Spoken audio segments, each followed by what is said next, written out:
አሰላሙ አለይኩም ወራህመቱላሂ ወበረካቱ ድና የተከበራችሁ የዚህነት ቤተሰቦች እንዴት ናችሁ? ደህና ናችሁ ወይ? አልሐምዱሊላህ እኔ በጣም ደህና ነኝ። እንግዲህ ዛሬ ጁማ ነው። ክሽን ለክሽን ነው የምንሄደው።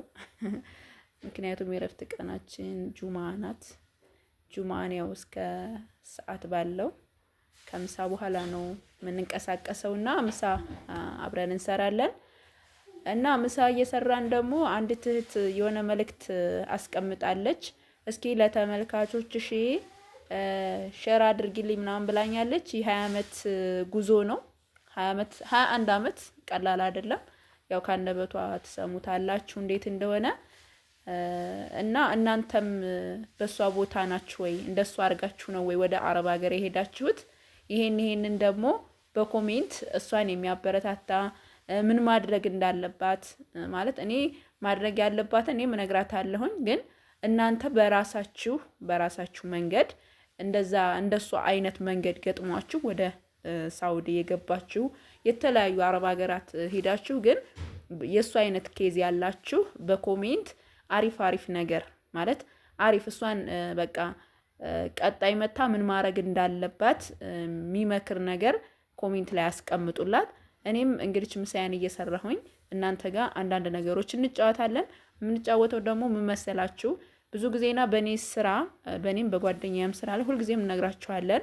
ትእዛዝ ስታዙ በመጀመሪያ ከቻላችሁ ብትጽፉ ጥሩ ነው፣ ለስራችን ይቀላል። ካልቻላችሁ ደግሞ ኢሞ ላይ ተደዋውለን እንጽፋለን። ካልሆነ ደግሞ ቮይስ ብታረጉ ያን እየሰማን እንጽፈዋለን። ቆንጆ አድርጌ ነው የምጽፈው፣ ምንም ችግር የለውም። ለምን ለኔ የሚመቸኝ ጽሁፍ ነው።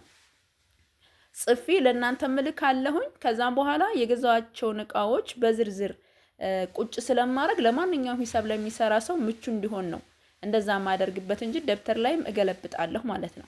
እና ሂሳብ መስራት የፈለገ ሰው ለማንኛውም ለፈለገው ሰው ሼር አድርጎ ሂሳቡን እንዳሰራ ወይም ማሰራት እንዲችል ነው። ለኔም ደግሞ መረጃያ ነው ማለት ነው። በመቀጠል ያው ምሳ ዛሬ የምንሰራው ቀይ ወጥ ነው። እንደምታውቁ ሽንኩርት እየከተፍኩ ነው። እናት መፍጫ እንደዚህ ትንሽ ጫን ማለት ያስፈልገዋልና የሆነ ጊዜ አንዲት እህቴ እንደው እናት መፍጫ እንደዚህ ጉልበት ያስፈልገዋል እንደኔ እኮ ጉልበት ያልቋል ሲድ ያለችኛለች። እንደዛ አይነት የሚያስፈልገው ጉልበት የለም፣ ቀላል ነው። ጫን ስትል አስለን በራሱ ሽንኩርታችሁን ድቅቅ ነው የሚያደርግላችሁ። ማንም ሰው ዛሬ በእጁ የሚከትፍ የለም። እኔ ሽንኩርቶቹ አነስ ያሉ ከሆኑ ራሱ ዝም ብዬ ነው የምጨምረው። እና ያው ምሳ ቆንጆ ምሳ እንሰራለን በአላህ ፍቃድ፣ አሪፍ ነገር ማለት ነው።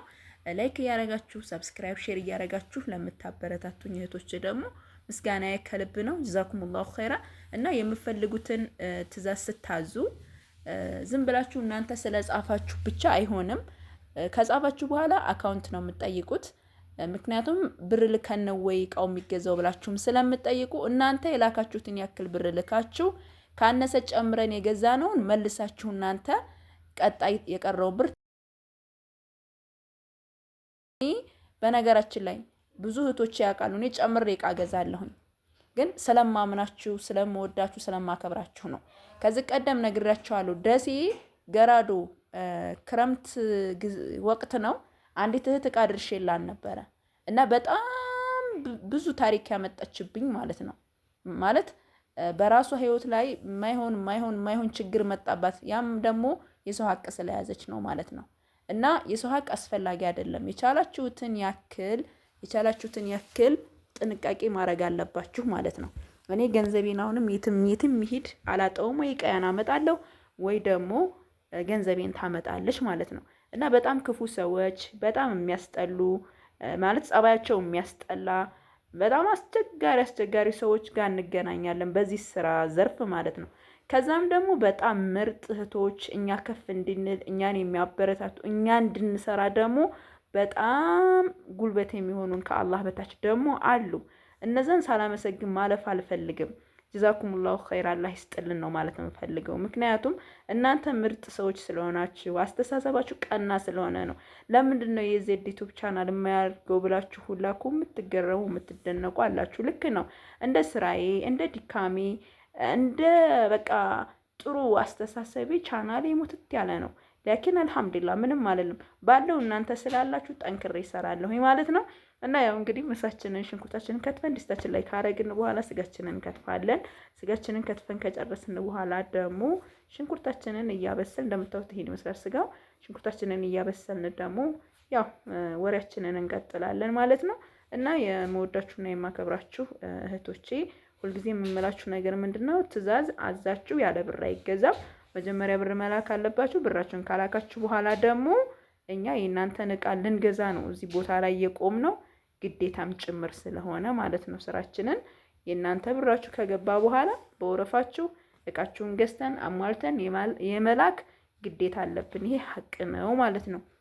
አንዳንዶች ደግሞ እንዴ ባለፈው አናግሬሽል እንዳልገዛሽልን እንዴ ብለው ደግሞ የሚጠይቁ አሉ።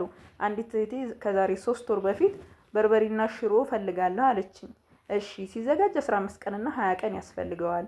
ስለዚህ ቀድመሽ ማዘዝ አለብሽ ብዬ አካውንት ይላኩላል። ምን አለች? ኢትዮጵያ ገብታ በርበሬና ሽሮዬን ብዬ ነው አልጨረሽም እንዳለችኝ። እንደዛ አይባልም። ይሄ ለእናንተም ለኔም ጥሩም አይደለም። ቀልብ እንደራረጋለን። ስለዚህ መጀመሪያ ማድረግ ያለባችሁ ምንድነው? የምትፈልጉትን እቃ ጽፋችሁ ካስረከባችሁ በኋላ እውነተኛ ልታዙ ልባችሁ ወስኖ ቆርጦ ከሆነ አካውንት ነው የሚላክላችሁ። አካውንት ይላክላችኋል። በተለይ በርበሬና ሽሮ አሁን ክረምቱም እየደረሰ ስለሆነ ቀደም ብላችሁ ተዘጋጅቶ ብንጨርስ ጥሩ ነው። ክረምት ላይ ምንም ነገር ማስጣትም ሆነ ምንም ማድረግ አንችልም። ታውቃላችሁ ክረምት እንዴት እንደሚያስቸግር ኢትዮጵያ ውስጥ እንኳን በርበሬ ሊያደርቅ አይደለም ከባድ ነው። ስለዚህ እናንተ ቀደም ብላችሁ እኔም እናንተን ቀደም ብዬ እቃችሁን ለማውጣት እየሞከርኩ ነው። እናንተም ደግሞ በሰው ብር መታገስ አለባችሁ። እቃ ጨምረን የምንገዛላችሁ እህቶች ደግሞ ሀቃችሁን ጠብቃችሁ ሳታጓሉ ብራችንን ላኩልን። ምክንያቱም እኛ ከመስሪያ ብራችን አንስተን ከገዛንላችሁ በኋላ የሰው ብር ማጓደል ጥሩ አይደለም እና እባካችሁን ደህና ሰዎችን ክፉ አታድርጉ። እውነት ለመናገር በጣም ለእናንተ ጥሩ የምናስብ በቃ ከምነግራችሁ በላይ ደግሞ የምናስብላችሁ እህቶቻችሁ ነን። በዛ ልክ ነው ልትረዱን የሚገባው። የቻልነውን ያክል ለእናንተ ጥሩ እናደርጋለን። እናንተም ደግሞ የቻላችሁትን ያክል የሰው ሀቅ ይዛችሁ መቆየት የለባችሁም። በቃ ማታ እቃችሁ ተጨምሮ የተገዛውን ብር ከሰማችሁ ካያችሁ በኋላ ሂሳባችሁን ቶሎ ካልኩሌት አድርጋችሁ ብራችሁ መላክ ነው። ምክንያቱም የሰው ሀቅ ምንም ስለማይሰራ እና ያው ምሳችን እንግዲህ ሽንኩርታችንን እያበሰልን ነው አሁን ያለ ነው። ሽንኩርቱ ከበሰለ በኋላ ደግሞ ያው ያለውን ነገር ለእናንተ ሙያ ማስተማር ምናምን አያስፈልግም። እኔ እንደነገርኳችሁ ከምግብ ከመጠጥ በፊት የምፈልገው ጽዳት ነው። ጽዳት በጣም ይመቸኛል። ያው ካልጸዳ ምግብ ብትሰጡኝ ማር ብትሰጡኝ አልስም፣ በቃ አልወድም። የራሴንም የቤቴንም ንጽህና በጣም ነው የምወደው። የቻልኩትንም ያክል ቤቴን ነው በረፍት ሰዓት የማጸዳው። እንዲሁም ደግሞ ለፊትዬ አንዳንድ ነገሮችን ማለት በተፈጥሮ ነገር ማለት ነው። ለምሳሌ እንቁላልና ኮፊ ማነው እሱ ቡና ብትቀቡ በጣም ቆንጆ ነው። ማሻላ ማለት ፊታችሁን ጽድት ነው የሚያደርገው። ራሳችሁን መጠበቅ አለባችሁ። የቤታችሁንም ጽዳት ወንድም ይሁን ማንም ሰው የሚወዳችሁ ጽዳታችሁን እና ጽዳታችሁን ስትጠብቁ ነው። በቃ ግዴታ ነው። ይሄ የታወቀ ነገር ነው። ራሳችሁን ቁልቁል አድርጋችሁ ግን እናንተ ብትንሰፈሰፉለት እሱ ሊወዳችሁ አይችልም። ይሄ በቃ አንድና አንድ ነው እና ራሳችሁን መጠበቅ ከማንም እና ከምንም በላይ ግዴታ ነው። እና ያው ሽንኩርቴን አርጌ እንደዚህ እንደምታዩት እያሸሁት ነው። ማሻአላ ተባረክ ረህማን ቆንጆ ሆኖ ያው ሽንኩርቱ ከበሰለ በኋላ በርበሬው በደንብ መታሸት አለበት። ከዛም ያው የሚቀጥለውን እናደርጋለን ማለት ነው። እና የምወዳችሁ ያው ሁልጊዜም ትእዛዛችሁ እንዳይንዛዛ ከፈለጋችሁ የምትፈልጉትን ነገር ጻፍ አድርጋችሁ ቁጭ ማድረግ ነው። ከዛም በኋላ እኔም አይና አስተካክላለሁ። የሚስተካከለው ወደ ደብተር የሚገለበጠን ወደ ደብተር ሁሉን ነገር አስተካክዬ ለእናንተ በሚመች መልኩ ደግሞ እቃዬን ከገዛሁ በኋላ ለምሳሌ የዳቦ ማሽን ከገዛሁኝ 18500 ከሆነ 18500 ብር ከጎኑ ጽፈልሻለሁ። ሂሳብሽም መስራት ነው በቃ ምንም ዛዛታ የለውም። ሂሳብ ደግሞ ጓራ አይጋርደውም፣ ወላሂ ጓራ አይጋርደውም። ተረጋግታችሁ ቀስ ብላችሁ ሂሳባችሁን መስራት ነው። ነው ማሻአላ ተባረክ ረህማን በደንብ መብሰል አለበት። በደንብ ሲበስል በጣም ቆንጆ ነው፣ አያቃጥልም። ያው በቃ ስጋችንን ጨምረናል። በዚህ መልኩ መብራት እስካሁን አልሄደም። እኔ በከሰል መስራት አልወድም፣ ወላሂ አልወድም። በከሰል መስራት በጣም ከሚያደክመኝ ስራ ምንድነው ካላችሁ በከሰል መስራት ነው። ስጋችንን በርበሬያችን ከበሰለ በኋላ ከላልሰን በዚህ መልኩ አድርገነዋል። ኢንሻአላህ ይብሰል እንግዲህ አለከፍ ከፉ ማለት ነው። ያሰራሽው ምናምን ትሉኝ ያላችሁና መደገፊያ የኔ እዚህ ጋር እንደምታዩት ዘኮኑ ይሄ አሰራሩ ከውስጥ እንደ ብሎኬት አድርገውታልና ሲቀመጡ አይተስተካክሎ እንትን አይልም ማለት ነው። ግን አሁን ላይ ፋሽን ነው። በጣም ነው የሚያምረው። ማሻላ ተባረክ ረህማን። የዛሬ በቃ 2 አመት ምናምን ሆነው ማለት ነው ከተሰራ። ያሰራሁትም 75,000 ብር ነው የዛኔ ማለት ነው። አሁን ላይ አላውቅም። እኔ የፈለኩት እንደዚህ እንዲሆን ነው። ለምን ከታች መቀመጫው ቢኖር ቢያንስ እስከዚህ አካባቢ ድረስ ሊሆን ይመጣልና ሳሎኑን ያጣብባል። አሁን ላይ ደግሞ በቃ የሚያምረው ይሄ ነው ብዬ በጣም ምርጫ የሆነ ነበር ያሰራው። ግን ቤት እናቴ አልወደደችውም። ያልወደደችው ስትቀመጥ ዥው ይላል ወደ ኋላና ለዛ ነው። ግን እናንተ ቤታችሁ ተስተካክሎ ፏ ብሎ እንትን ያለ ከሆነ ከዚህ እንደዚህ ዘኮኑ ከፊት ለፊት ካልሆነባችሁ ብታሰሩት ወላሂ በጣም ነው የሚያምረው። እና ይሄን ይመስላል ማለት ነው። ሌላው የምትሉኝ ነገር ደግሞ በነገራችን ላይ ቴሌቪዥን 55 ኢንች ነበረ። አሁን ኢድ ላይ ቀይሬው ነው። ያም የሆነበት ምን መሰላችሁ? ቴሌቪዥኑን ልጆች ሲያጸዱ ይሄ መስታወቱ አለ አይደለ የሚረጨው፣ እሱን አስገብተውበት ሙሉ ስክሪኑ እንትን አለ ተሸፈነ ማለት ነው። ከዛም ያው አንዳንድ ነገሮችን ለመስማት ምናምን ግዴታ ስለሚያስፈልግ ኦርቢት ለእናንተ የምገዛላችሁ ማለት ነው። ኦርቢት ቴሌቪዥን ነው። እዚህ ጋር እንደምታዩት 43 ገዛሁ ማለት ነው። ግን ከዛ አንጻር ስናየው በጣም ትንሽ እየሆነችብን እና አልሐምዱሊላህ ያው ባለው ነው። ሌላው ቲቪ ስታንዷንም አብረን የገዛኋት ደግሞ 21,000 ነው። ቴሌቪዥኑ ደግሞ 32,000 ነው የገዛሁት ማለት ነው። አጠቃላይ ወደ 52,000 አካባቢ ፈጅቷል። ይሄ የገዛሁት የአረፋ ጊዜና ነው ማለት ነው። ምክንያቱም ያ ቴሌቪዥን ሲበላሽ ግዴታ አንዳንድ ነገሮችን ለመስማት ስለሚያስፈልግ ማለት ነው። እና ምንጣፌን ደግሞ አሳጥቤው ነው ታጥቦ ለአረፋ አልመጣም። ያው እንደነገርኳችሁ ምንጣፍ የገዛኋት ደግሞ 9,500 ብር ነው። እንፈልጋታለን ምናምን ያላችሁኝ ያላችሁ ወላሂ ቀለል ያለች ናት። አንስታችሁ ረገፍ አድርጋችሁ ብታጸዷት ብታጥቧትም የማታስቸግር የተመቸች ምንጣፍ ናት። እኔ ሙሉውን በነገራችን ላይ ትልቁ አለ ሙሉ የሚነጠፈው ምንጣፍ ማለት ነው። ያንን ብዙ አልመርጠውም። በቃ ይሄ እንደዚህ ሲሆን ነው የሚመቸኝ ማለት ነው። ግን ሲቆሽሽ ግዴታ ያው መቀየሪያም ስለሆነ ለዛ ነው። እና ቀለል ያለ ነገር እንደዚህ ደስ ይላል። እንደገና ደግሞ እዚህ ጋር ምንጣፉ የሰንቲ ምንጣፉን ለጠይቃችሁ ደግሞ ይሄ ኢትዮጵያ ሆኖ አንደኛው ነው 380 ብር ሂሳብ ነው በሜትር የገዛሁት ማለት ነው። እና እንደዚህ ነው ያለው ነገር። ያው ለሌሎቻችሁ የምፈልጉ ከሆነ ለምሳሌ ቲቪ ስታንዷን አንዲት ላይ ፎቶ አንስተሽ ላኪልኝ ምናምን ብላኛለች። ቲቪ ስታንዷ በቃ ይቺ ነች፣ ያለች ናት። ማሻአላ ተባረክ ረህማን። እዚህ ጋር ያው እንደዚህ ኪታቦች ምናምን አስቀምጬበታለሁኝ። ያው በቃ እናንተ በፈለጋችሁት አይነት በእጅ ስራም ማሰራት ትችላላችሁ። እኔ ግን ይሄንን ኖርማል ነው የገዛሁት ጥቁር ነገር ስለምወድ ማለት ነው። ባይ ወዳችኋለሁ። አብረን እንውላለን ኢንሻአላህ። አለይኩም ወራህመቱላሂ ወበረካቱ። እሺ ዚነት እህቴ መጀመሪያ ፈቃደኛ ስለሆንሽልኝ በጣም አመሰግናለሁ። እዚህ ጋር ያረኩልሻለሁ ሪከርድ ማለት ነው። ከ10 እስከ 15 ዓመት በፊት ካሉት ልጆች ወደ ሳውዲ አረቢያ የሚመጡ ሰዎችን የሚመለከት ነው ማለት ነው። በዋነኛዋ እኔ ራሴ አንዷ ስለሆንኩ ነው ማለት ነው። ከዛ ወዲህ እንኳን እንደኛ አይነት ችግር ላይ ገጥማቸው ይችላል። ከዛ በፊት ያሉ ልጆች ግን እኔ እዚህ ሀገር ከመጣሁ 21 ዓመቴ ማለት ነው። አልহামዱሊላህ ስመጣ የመጣሁት በኡምራ ነው። በኡምራ ቪዛ ነው የገባሁት ሳውዲ አረቢያ ስገባ ማለት ነው። እና ያ ኡምራ ሲኬድ ስም አብዛኛውን የሀገራችን ስም ታውቂዋለሽ፣ ማንኛውም ኢትዮጵያዊ ያውቃል ማለት ነው። ድብልቅ ያለ ስለሆነ ስማችን ሙስሊም ሆኖ የክርስቲያን ስም ሊሆን ይችላል፣ ክርስቲያን ወይ ሙስሊም ስም ሊሆን ይችላል የያዝነው የስም አይነትና እኔ አልহামዱሊላህ ስሜ ሙስሊም ስም ነው። እስካያቴ ችግር የለበትም። ግን በኡምራ ስመጣ የመጣሁት አንድ ሴት ልጅ ከሀገሯ ስትወጣ ኡምራ ስትሄድ ሙህሪም ያስፈልጋታል። ከሙህሪም ጋር ነው የመጣሁትና ሙህሪም የሆነ ደግሞ ወንድም አድርጌ የመጣሁት ልጅ ወንድም የተከክለኛ ወንድም አይደለም፣ የጎረቤት ልጅ የሰፈር አንድ ግቢ ቤታችንና አብረን ያደግን ያው ወንድሜ እንደ ወንድሜ ነው። ግን እሱን ነው ወንድም አድርጌ የመጣሁት ማለት ነው። እና ስመጣ ስም ተቀይሮብኝ ቀይሬ ነው የመጣሁት ማለት የራሴን ስም ሳይሆን የራሴ ስም የራሴ ነው፣ ግን የአባቴን ስም በእሱ አባት ነው ያደረግነው።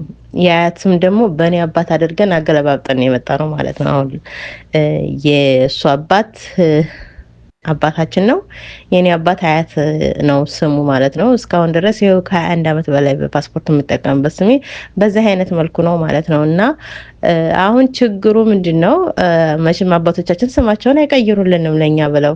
እኔ ከቤት ውስጥ አንዷ ልጅ ነኝ፣ ሌላ 5 ልጅ አለ። የእነሱ ስም ወዴት ይደርሳል? አሁን አባቴ ስምህን አስተካከል በዛ በእኔ ፓስፖርት ስም ብለው ሊቀይርልኝ አይችልም። አልሐምዱሊላህ አባቴ በህይወት አለ። መቀየር ይችል ነበር፣ ግን እሱን እንደዛ ማድረግ አልችልም ማለት ነው። ሌሎችም ልጆች ስላሉ ማለት ነው። እና አሁን ይሄ ስም ችግር ያመጣብኝ ምንድን ነው?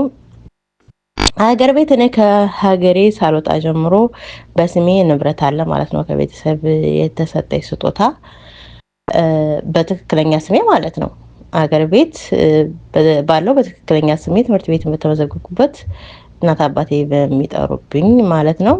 እዚህ ጋር የኔ ስም አይደለም ችግር ያለበት፣ ያው የአባቴ ስም የተዘዋወረብኝ ብዬሻለሁ። እና ያ ንብረት ስላለ ስሜን በፓስፖርት ስም ማድረግ አልችልም፣ መጠቀም አልችልም ሀገር ቤት ማለት ነው። እዚህ ጋር አካውንቴ በትክክለኛ ስሜ ነው። እንደገና ብዙ ንብረት አለ በስሜ፣ ያም በትክክለኛ ስሜ ነው። ሀገር ቤት ሲሄድ የምጠቀመው መታወቂያ ትክክለኛ ስሜን ነው ማለት ነው። በትክክለኛ መታወቂያ ነው የምጠቀመው። እዚህ ሀገር ውጭ ሀገር ሲሄድ ግን ያው በፓስፖርት ስም ነው ማለት ነው። እና አሁን እንደዚህ አይነት ሰዎች ብዙ ሰዎች ሊኖሩ ይችላሉ። ይሄ ችግር እኔ ብቻ አይደለም። እንደነገር ከ10 ከ15 ዓመት በፊት ሳዑዲ አረቢያ ላይ የሚመጡ ልጆች ሊሆን ይችላሉ ስም የሚቀይሩት። ሌላ ሀገር የሙስሊም ስም ላይ ይጠይቅ ይችላል። በተለይ በኡምራና በሀጅ የሚመጣ ሰው አሁን ለምሳሌ የኔ ጓደኞች ክርስቲያኖች አሉ ማለት ነው። ስማቸውን ሙሉ ከናባታቸው ከናያታቸው ቀይረው በኡምራ የመጡ አሉ፣ በሀጅ የመጡ አሉ። እንደነዛ ማለት ነው። ኡምራና ሀጅ መቼም ክርስቲያን ነኝ ብለሽ መሄድ አትችይም፣ ሙስሊም ነኝ ብለሽ እንጂ። እና ፓስፖርታቸውን ክርስቲያን ሆነው ሙስሊም ብለው የሚመጡ እንዳሉት ሁሉ እኔም ስሜን ያው ለሙህሪሜ ስል ነው በትክክለኛ ወንድሜ ጋር ወይንም አባቴ ጋር ስላልመጣው ማለት ነው የተቀየረብኝና አሁን ይሄን የምጠቀመውን ስሜን እኔ አሁን በጣም እየተጨነቀኝ ነው የምኖረው እዛ ሀገር ስኖር። አሁን ኢትዮጵያ ስገባ ውጭ ሀገር ተመልሼ ወደ ውጭ መውጣት እድል ብፈልግ ይሄኛውን ስሜን መጠቀም ግዴታ አለብኝ። ለእኑ በሌላ ሁለተኛ ፓስፖርት በሌላ ስም ይሰጠኝ አይችልም። ብዙ ባሌ ካብ 4 ፓስፖርት አለ አሁን እጄ ላይ ማለት ነው። ከድሮ ከሰማያዊ ፓስፖርት ጀምሮ እስካሁን እስከ ቡኒው ማለት ነው 4 ፓስፖርት አለ ስልሽ ያኔ ያለፈበት እየተቀመጠ አዲስ እያሳደስኩ ማለት ነው። እና ያ ፓስፖርት በሙሉ በዚሁ በአንዱ ስሜ ነው ማለት ነው፣ ኡምራ በመጣሁበት ስሜ። እና ይሄ ችግር የብዙ ሰዎች ነው፣ በተለይ ሳውዲ አረቢያ ላይ የምንመጣ ሰዎች ችግር ነው የሚሆነው። ሌላ ሀገር እንኳን ስም ብዙም ላይቀየር ይችላል፣ የሚቀይሩም ሊኖሩ ይችላሉ። እና አሁን እነዛ ሰዎች እርግጠኛ ነኝ እኔ ምንም የሚል ሊኖር ይችላል። እና ይሄንን ሪከርድ እያደረጉልሻለሁ። ለምንድን ነው ሀገሬ ስገባ መኖር የምችለው በትክክለኛው ስሜ ነው፣ በትክክለኛ መታወቂያ ነው። ይሄኛውን ፓስፖርት ያስፈልገኛል። ለእኑ ሱብሃንአላህ አሁን ለአንደኛዬ ሀገሬ ልገባ ወስኛለሁ፣ ለአንደኛዬ ልገባ እችላለሁ ማለት ነው። ፓስፖርቴን ቀዳድጄ መጣል እችላለሁ። ወደ ውጭ መውጣት ፍላጎት ከሌለኝ ግን የሚያጋጥምሽ ነገር አይታወቅምና ግድ ሆኖብሽ የምትወጭበት ነገር ሊመጣ ይችላል፣ አይታወቅምና ያን ስሜን መጠቀም ደግሞ ሊያስፈልገኝ ይችላል፣ ፓስፖርት ያለበትን ስሜን ማለት ነው። እና አሁን እኔ ምንድነው የጨነቀኝ ነገር ምንድነው ሀገሬ ስገባ በትክክለኛ ስሜ ስጠቀም ይሄኛውን ፓስፖርት ሲኖር እኔ ላይ ችግር ይደርሳል፣ እንደሚደርስ እርግጠኛ ነኝ።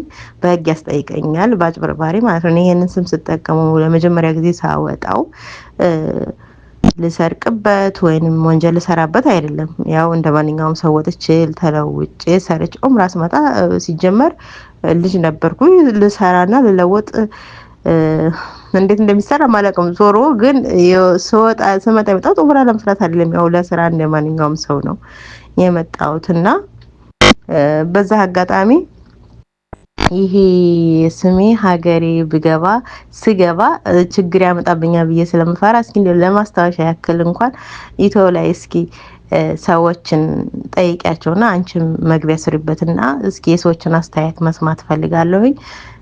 ምን ማድረግ እንዳለብኝስ እንደገና ደግሞ ህግ እንደሚጠይቀኝ እርግጠኛ ነኝ። መቼም አንድ ሰው በሁለት መታወቂያ መኖር አይችልም፣ በአንድ መታወቂያ እንጂ ማለት ነው።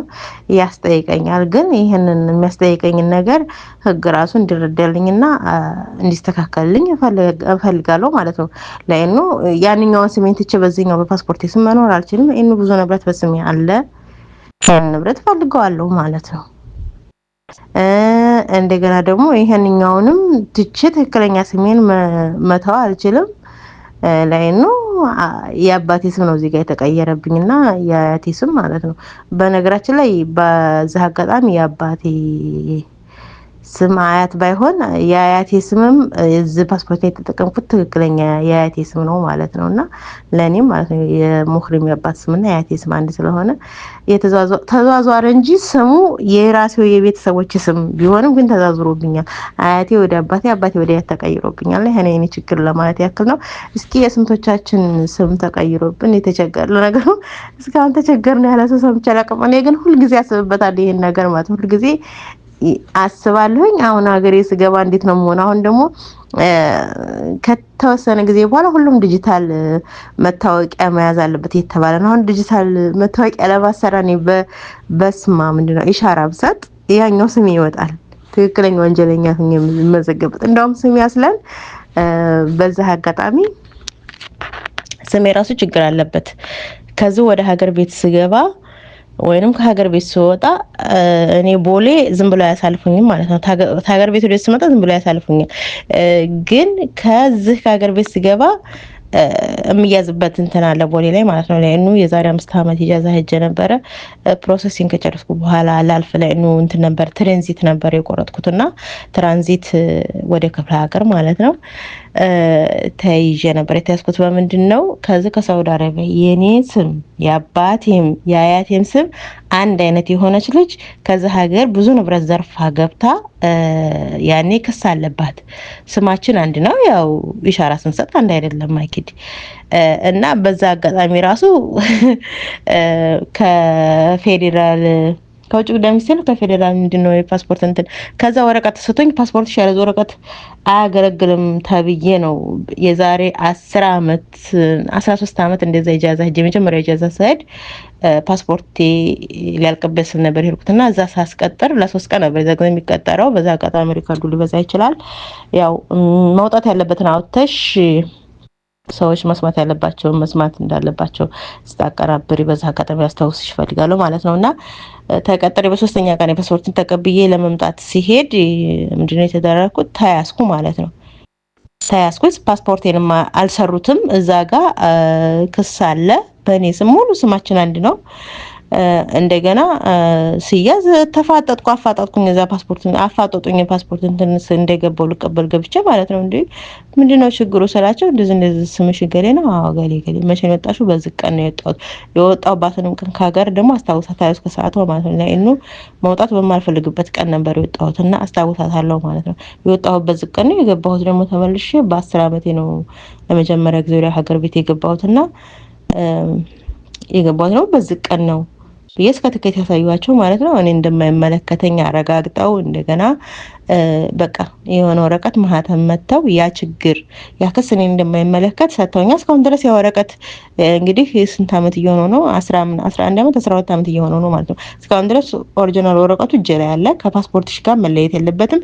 እዛ ሀገር ላይ ይሄ ፓስፖርትሽ ያለዚህ ወረቀት አያገለግልሽም፣ ወንጀለኛ አድርጎ ሲቪል ያስገባሻል ተብዬ ተሰጥቼ እስካሁን ድረስ ያን ወረቀት ይዤ ነው ከፓስፖርቴ ጋር ባንድ አያይዤ የምዞረው ማለት ነውና ያው ከ5 አመት በፊት ኢጃዛ እንደሄድኩኝ ትራንዚት ተሰልፈን ወደ የሚሄድበት ክፍለ ሀገር ስገባ ከመጀመሪያ አሳልፈው ሲያበቁ እንደገና እንትን ሲያዩ ልጁ ክስ አለብኝ እዛ ጋር መለሰኝ።